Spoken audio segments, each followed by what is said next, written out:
Good Tuesday morning, October 6, 2020.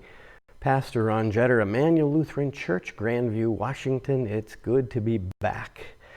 Although being gone and even being back, we're finding that there are technical issues.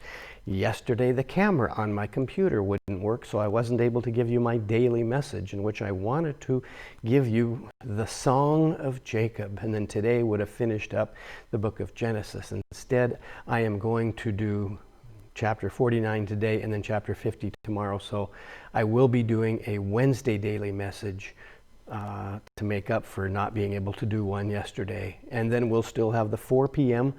Bible study tomorrow on Isaiah, and I'll send that out in a separate link as well, those lessons on from Isaiah, from our first reading for next Sunday. Speaking of Sunday worship, we've been trying different things. 2 weeks ago, I was here in the sanctuary, and the whole thing just kind of froze up. We hear about internet speed, but there's two things. There's download speed and there's upload speed. Think about people getting on a plane and people getting off a plane. Both of those things have to happen for flights, for us to travel, right? You got to get on the plane, and it seems that it goes fairly orderly. Getting off the plane, it seems to take forever if you're in row 26, and I'm almost always in row 26. I don't know why.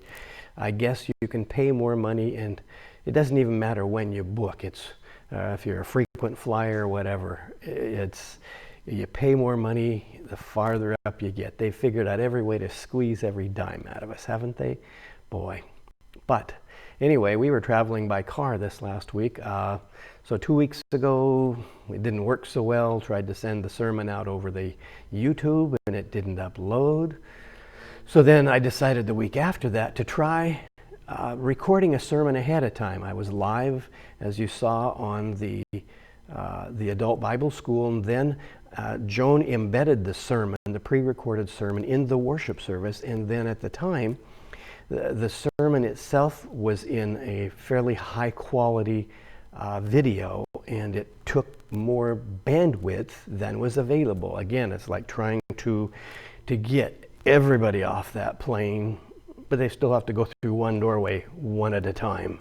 And of course, everybody wants to take their bags with them. So that's what we may try this coming Sunday, people not taking their bags with them. And what that means for us is that you may be asked to shut your video off so that there's less up and down, and that there's only a couple of us moving around that aircraft and that airport. Me presenting the worship and the sermon, and then Joan doing the bulletin behind the scenes.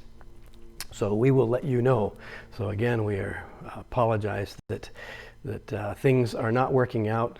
We had hoped that by recording a sermon, it would also let us know whether or not that would work as a way for pastoral candidates to present a sermon for us, that they could pre-record one on their computers and give it to the call committee ahead of time, or even participate in congregational worship that way, or even lead congregational worship.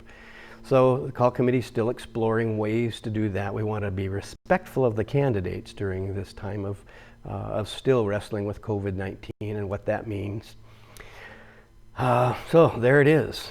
Thank you, Pastor Rhodey, for doing last Sunday's sermon, and now we're ready to get back to traditional worship, which means, well, what does it mean? Traditional worship, me in my basement, and you in your slippers in your living room with your newspaper, your cup of coffee, and I know if the Seahawks are playing the early game, you've got that TV right over there, because I can see you looking at it. So if you turn your video feed off, I won't be able to tell if you're watching the Hawks. Go Hawks, 4-0, yes, agree. Anyway, I may be here in the church. We've got equipment now to do that, but it's got to get set up. We're working on things. We will keep you up to date and posted, but there will be worship, and I don't see us having any more interruptions. We're going to try to anticipate everything, but then there are things beyond our control. So I'm not planning for any more disruptions. Worship should be a little easier to do. I'm going to go back to baking fresh bread on Saturday, because that's when the problem started, when I didn't bake fresh bread for communion.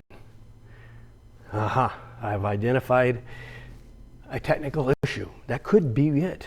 It could just be that I jinxed it by not spending the time making that bread as my offering to God. We will see. Genesis chapter 49. Throughout the Bible, we will find songs or poems. These, they are supposedly part of the story, but really they don't advance the plot. They are simply there. Again, the person who really wanted these ritual elements in there inserted them into the narrative, and they are there to embellish the story.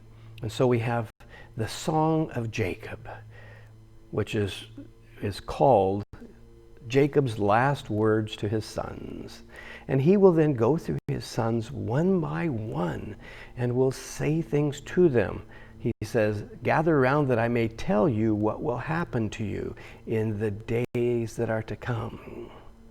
Reuben, my firstborn, my might, the first fruits of my vigor, excelling in rank and excelling in power. That sounds great. What son wouldn't love to hear that? And then he goes on to say, unstable as water, you shall no longer excel, because you went up onto your father's bed and defiled it. Not even sure what that means. Simeon and Levi are brothers. Well, they all are. But these two are somehow linked. Simeon and Levi, weapons of violence are their swords. May I never come into their counsel. May I not be joined to their company.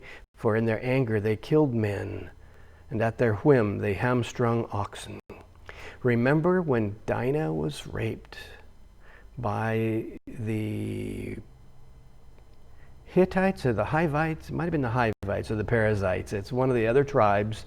And the other tribe said, well, we would like Dinah to be married to one of our leaders. And they said, okay, but everybody's got to get circumcised. And then while they're recovering from their surgery, the sons of Israel went in and slaughtered them all the men. And they took the women and the children as part of the new Israelite clan.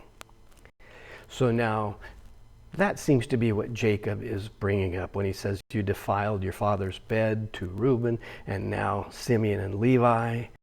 Okay, but I will scatter, I will divide them, he says. Now we get to Judah, the fourth son. Judah, your brothers shall praise you. Your hand shall be on the neck of your enemies. Your father's son shall bow down before you. Judah is a lion's whelp. From the prey, my son, you have gone up. He crouches down. He stretches out like a lion. The scepter shall not depart from Judah. Wow. Judah is praised. Well, Judah was in on the raid, on the murdering of the Hivites. But Judah, remember, it's the descendants of the tribe of Judah who write the story. Yeah, the victors write history. And Judah, from whom King David came, from whom Jesus of Nazareth came, they get to tell the story. They wrote the Jewish Bible. So much about Judah. Zebulun shall settle at the shore of the sea. Not much. Issachar is strong as a donkey, lying down between the sheepfolds. Dan shall judge his people as one judges the tribes. Gad shall be raided by raiders. Asher's food shall be rich. He shall provide royal delicacies. Naphtali is a doe let loose that bears lovely fawns. Joseph is a fruitful bough. And then there's a lot about Joseph, of course, because then Joseph is the one whose sons Ephraim and Manasseh become part. Got someone honking outside the church here. Manasseh and Ephraim become part of the tribes of Israel. Remember, Jacob said, if you remember last week, the sons that you have born to you from now on are yours, but your first two sons belong to me and my descendants. Benjamin is a ravenous wolf, in the morning devouring the prey, in the evening dividing the spoil. And these are the 12 tribes of Israel. This is what their fathers said to them, each one with a suitable blessing. Well, he then died, and Jacob wants to be buried back in the family tomb, back in the Oaks of Mamre, back in the land of Canaan, today in Israel, of course. So he will be buried next to his father, Isaac, next to his wife, Rachel, his mother, Rebecca, his grandmother and grandfather, Abraham and Sarah. And then tomorrow we will hear then the burial details. And it's again more of these ritual details. They don't further the story, but it's some interesting things that we'll find tomorrow. So stay tuned. Good to be back. Good to have you back.